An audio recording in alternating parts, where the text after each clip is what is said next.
On voit qu'une rencontre avec Jésus ne laisse personne indifférent. Amen. Il est vraiment ressuscité. Yes. Alors, je ne vais pas faire très long. Ce sera un court message, mais une forme de rappel avec courtement résumé 3 récits de résurrection qu'on trouve tous dans l'évangile de Jean, où il y a une rencontre justement avec la résurrection, mais de différentes manières. Et je prie vraiment que ces récits soient pour vous une source d'encouragement dans la situation dans laquelle vous vous trouvez aujourd'hui ou peut-être celle dans laquelle vous serez demain. La première histoire, c'est l'histoire de Jésus et une certaine Marie. On retrouve ce récit dans Jean 11. Est-ce que je peux avoir la première slide, s'il te plaît, Pavel ? Pavel, la première slide, s'il te plaît. Donc Jésus et Marie dans Jean 11. Donc en fait, Marie, c'est la sœur de Marthe et Lazare. Et dans Jean 11, donc, Jésus faisait des miracles, il prêchait, guérissait les malades un peu partout. Et puis il apprend que Lazare, son ami, est malade, qu'il est même mourant. Et donc il va se rendre à Béthanie, où habite justement Lazare avec ses 2 sœurs. Et arrivé à Béthanie, on lui apprend que Lazare est mort. Donc il fait d'abord la rencontre de Marthe. Marthe qui vient à sa rencontre, qui lui dit « Mais si tu avais été là, mon frère serait vivant. » Et puis finalement, il dit « Mais est-ce que tu crois qu'il peut ressusciter ?» Elle dit « Oui, je crois. » Donc Marthe témoigne d'une foi assez impressionnante, malgré les 4 jours qui ont suivi déjà la mort de son frère. Et juste après, Marie vient à sa rencontre, parce qu'il l'appelle, parce que alors que Jésus est arrivé, Marthe sort de la maison, mais Marie reste à la maison. Elle sait que Jésus est là, mais pour elle, c'est comme si le sort de son frère était déjà scellé. Et du coup, Jésus l'appelle, et il est dit dans les versets 32 et 33, « Marie arriva à l'endroit où était Jésus. Quand elle le vit, elle tomba à ses pieds et lui dit, « Seigneur, si tu avais été ici, mon frère ne serait pas mort. » En la voyant pleurer, elle et les Juifs avec elle, Jésus fut profondément indigné et bouleversé. Et donc là, la réflexion de Marie s'arrête à ça. Contrairement à sa sœur, sa pensée reste au fait que son frère est mort et que si Jésus avait été là avant, il serait vivant. Et donc, que Marie connaissait Jésus. Elle savait qu'il était la vie. D'autres passages nous expliquent comment il est allé une fois chez elle et qu'elle a passé son temps à ses pieds en train de l'écouter et à recevoir vraiment cette plénitude en elle. Mais là, alors qu'elle sait que Jésus est la vie, elle ne réalise pas qu'il est aussi la résurrection. Pourtant, Jésus l'avait annoncé à plusieurs personnes déjà auparavant, mais elle voyait déjà la mort de son frère comme, c'était la fin. Et puis des fois, dans nos vies, on est un peu comme ça. On vit des situations des fois catastrophiques qui nous chamboulent, qui chamboulent le cours de notre existence. Et on perçoit les choses, je suis arrivé au bord du gouffre. Et là, il n'y a rien qui peut me rattraper, il n'y a rien qui peut permettre que les choses reviennent en arrière ou soit aillent de l'avant dans une perspective nouvelle. Et ce qui est encore plus impressionnant dans cette histoire, c'est que, en fait, au verset 35, on voit que la réaction de Jésus, c'est qu'il se met à pleurer. C'est curieux, n'empêche, quand on y pense. Parce que Jésus, il est la résurrection et la vie. Il est capable de ressusciter. Mais il n'est pas en train de juger. Il n'est pas en train de dire « Pourquoi tu ne crois pas ? C'est moi la résurrection et la vie, tu devrais croire. » Alors qu'il savait qu'il était capable de ressusciter, il a quand même fait preuve de compassion. Et il s'est mis à pleurer avec ceux qui pleurent. Alors je ne sais pas, peut-être aujourd'hui ou par le passé, tu es passé par une situation peut-être de mort, quelle qu'elle soit. Ça peut être un proche, une situation, un emploi, une relation qui s'est éteinte. Et puis depuis, tu es un peu au bord du gouffre et tu te dis « mais je ne m'en sors pas, mon cœur est toujours dans la peine ».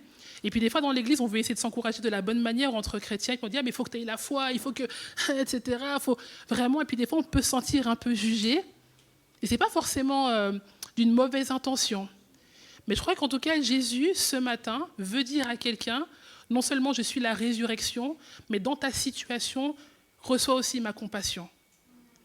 Je sais que tu souffres, je sais que cette situation t'a amené des fois dans tes retranchements, tu t'es posé beaucoup de questions, mais alors que je suis la résurrection, je suis aussi la compassion. Amen. Et ce qui est plus beau, encore dans cette histoire, c'est qu'on voit que Jésus, littéralement, ressuscite Lazare. Ils vont jusqu'au tombeau, ils disent ouvrez-le. Ils disent non, mais ça fait 4 jours, ça sent un peu quand même. C'est un peu compliqué, 4 jours, ouvrez-le. Il dit Lazare sort. Et Lazare sort. Jésus ressuscite Lazare. Donc, ce qu'on voit déjà, c'est qu'avec Dieu, il n'y a pas de mort sans résurrection. Je vais souvent répéter cette phrase. C'est la seule que vous allez retenir ce matin. Mais sachez qu'avec Dieu, il n'y a pas de mort sans résurrection. Amen. La deuxième histoire, c'est l'histoire de Jésus et Marie, ou Marie et Jésus. Là, c'est une autre Marie. C'est Marie de Magdala. Et on est dans Jean 20, qui est le récit de la résurrection. Donc, le dimanche, Marie de Magdala, donc l'histoire est centrée sur sa personne, un peu au début. Elle va jusqu'au tombeau. Elle voit qu'il est vide. Et puis, elle se met à pleurer. Elle se dit, on a volé le corps de mon Seigneur. Je dis, mais qu'est-ce qui se passe, n'est-ce pas? Et là, elle tombe sur 2 anges, n'est-ce pas? Elle rentre dans ce tombeau, elle tombe sur 2 anges, elle ne comprend pas trop ce qui se passe. Mais au verset 14 à 16, il est écrit, en disant cela, elle se retourna et vit Jésus debout. Mais elle ne savait pas que c'était lui. Jésus lui dit, femme, pourquoi pleures-tu? Qui cherches-tu? Pensant, tu veux être la slide suivante, s'il te plaît, Pavel? Merci, je recommence verset 14 à 16. En disant cela, elle se retourna et vit Jésus debout, mais elle ne savait pas que c'était lui. Jésus lui dit, femme, pourquoi pleures-tu? Qui cherches-tu? Pensant que c'était le jardinier, ce qui est assez marrant d'ailleurs, elle lui dit, Seigneur, si c'est toi qui l'as emporté, dis-moi où tu l'as mis et j'irai le prendre. Jésus lui dit, Marie. Elle se retourna et lui dit en hébreu, Rabouni, c'est-à-dire maître. Donc en fait, Marie, elle fait la rencontre du Jésus ressuscité, mais elle ne le reconnaît pas tout de suite. Il a fallu qu'il l'appelle par son prénom afin qu'elle réalise que c'est lui. Et vous savez, des fois, on peut avoir des promesses dans nos vies, et puis Jésus avait fait des promesses. Il avait dit qu'il serait ressuscité. Mais quand on voit que les choses ne changent pas, qu'elles sont vides, qu'on rentre un peu mentalement dans ce tombeau vide, on dit voilà, mais tes promesses, Seigneur, tu m'avais dit que je vivrais ça dans ma vie, que ma famille vivrait ça, que mon frère vivrait ça, que moi je vivrais ça, et il n'y a rien. Mais Jésus est là. Il est nécessaire qu'il nous appelle par notre nom pour qu'on réagisse. Et c'est un peu aussi l'histoire de Paul, n'est-ce pas? Quand Paul, c'est sur le chemin de Damas, il fait la rencontre de Jésus, Jésus l'appelle par son nom. Il dit, Paul, Paul, pourquoi me persécutes-tu?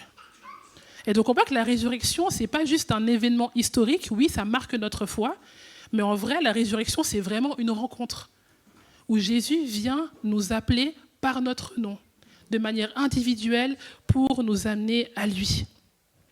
Et des fois, quand on ne le voit pas, on perd en vue ses promesses.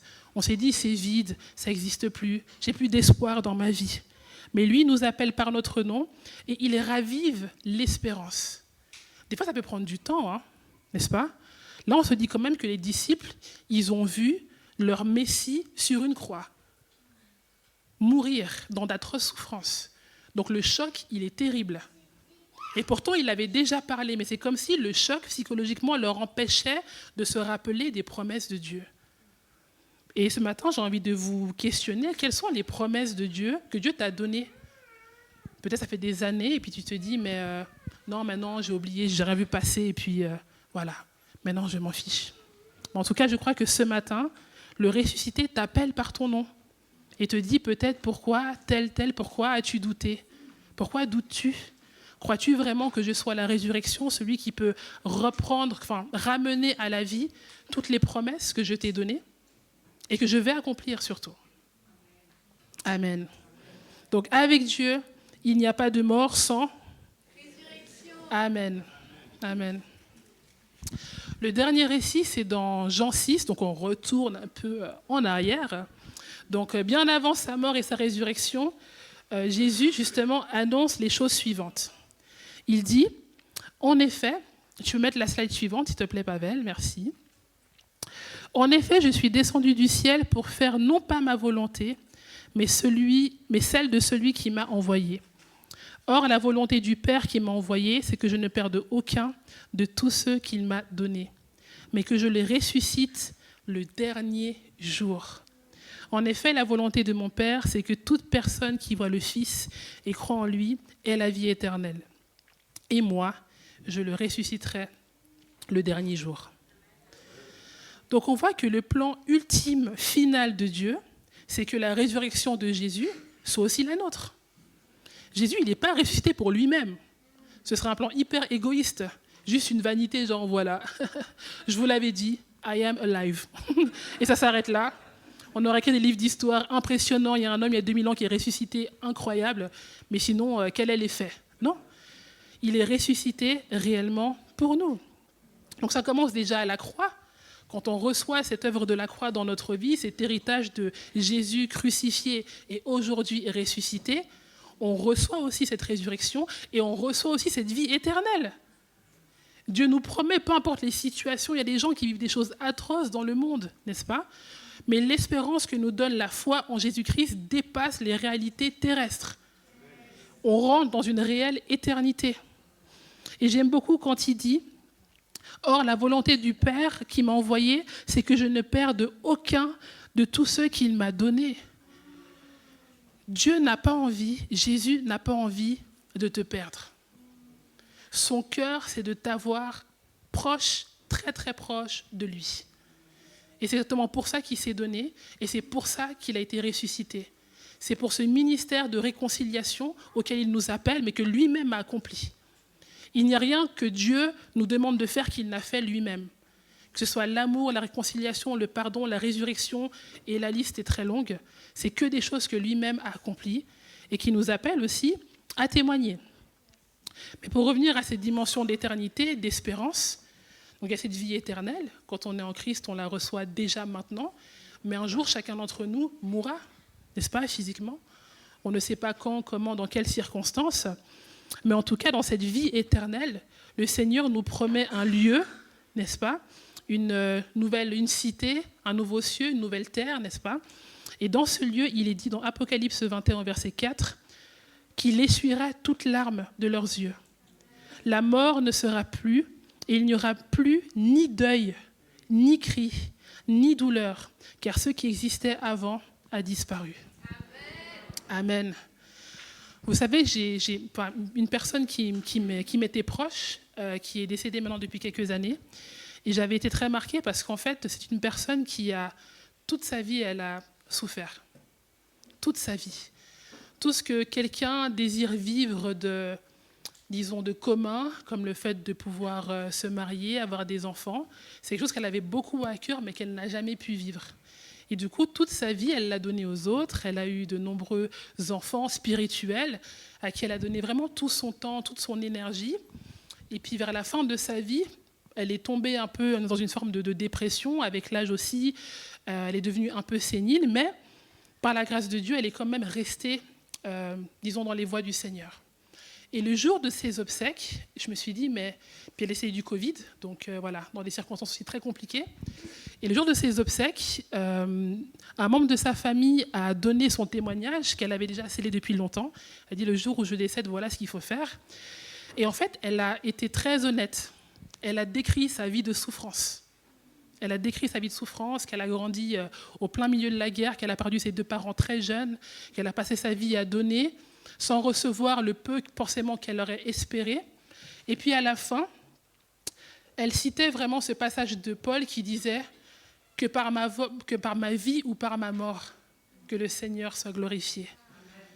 Et dans l'espérance dans laquelle elle est rentrée après sa mort, elle hérite aussi de ça, qu'il essuiera toutes ses larmes, que la mort pour elle ne sera plus. Il n'y aura plus ni deuil, ni cri, ni douleur, car ce qui existait avant a disparu. Donc je crois qu'il y a une espérance pour les gens qui sont en vie. Aujourd'hui, tu es vivant. Il y a des promesses que Dieu va encore accomplir dans ta vie.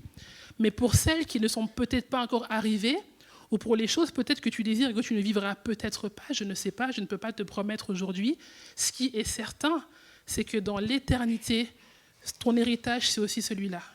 C'est le même, qu'il essuiera toutes tes larmes, que la mort ne sera plus, que tu ne seras plus dans le deuil, ni dans le cri, ni la douleur, parce que ce qui existait, désormais, a disparu. Amen. Amen. Parce qu'avec Dieu, il n'y a pas de mort sans résurrection. Alléluia. Donc Dieu a vraiment compassion de notre condition tout en prévoyant une solution. Dans chaque situation, Dieu prévoit une solution et cette solution, c'est Jésus. Dieu tient ses promesses et nous appelle aussi par notre nom. La résurrection, c'est vraiment une rencontre avec Jésus-Christ, avec le ressuscité. Et cette résurrection, c'est le connaître.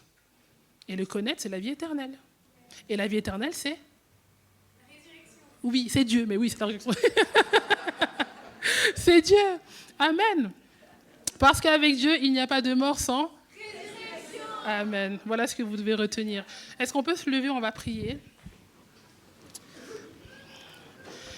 J'avais à cœur de prier ici pour toutes les personnes, parce que c'est vrai que ce jour, on est dans la joie et il faut l'être, mais peut-être que toi, tu n'es pas venu dans la joie, peut-être que ta situation te fait dire, mais enfin bon, qu'est-ce que ça vaut vraiment tout ça? Est-ce que c'est que des fables, de la mythologie? Moi, je n'ai jamais vraiment expérimenté, ma vie prouve plutôt le contraire.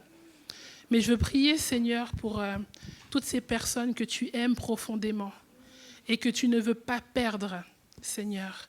Seigneur, je prie vraiment que par ton esprit, vraiment que tu appelles des vies à toi, Seigneur, et que ces personnes puissent avoir le courage ou prennent la décision de te répondre, Seigneur. Parce que plein d'entre nous ici, on peut les témoigner, c'est que le jour où nous disons oui à Jésus, c'est la meilleure décision que l'on peut prendre. Alléluia, Seigneur. Merci, Saint-Esprit, de toucher des cœurs, Seigneur, de restaurer aussi des vies. Oui, il y a cette espérance dans l'éternité, Seigneur, dans la vie éternelle. Mais déjà, aujourd'hui, tu es capable et tu veux aussi sécher des larmes, Seigneur. Tu veux redresser aussi des gens qui ont été courbés par les soucis, par les problèmes, par les conflits, Seigneur, afin de raviver l'espérance au travers de cet esprit qui a réveillé Jésus des morts. Alors, Seigneur, je prie vraiment que ta joie surnaturelle, Seigneur, vienne se loger, Seigneur, dans les cœurs qui crient vraiment, qui ont besoin de recevoir cette joie. Que tu viennes faire habiter, Seigneur, ta vie dans toutes les personnes, Seigneur, qui vivent dans une forme de sécheresse spirituelle. Que tes fleuves d'eau vive, Seigneur, viennent se déverser, Seigneur, dans ces vies, afin vraiment que toute terre vraiment soit comme ramollie, Seigneur, et que toute graine qui a été plantée puisse germer, grandir et porter du fruit, Seigneur. Tu es un Dieu de vie, tu n'es pas un Dieu de mort, tu es la résurrection, Seigneur. Et avec toi, il n'y a pas de mort sans résurrection. Au nom de Jésus. Amen. Soyez bénis.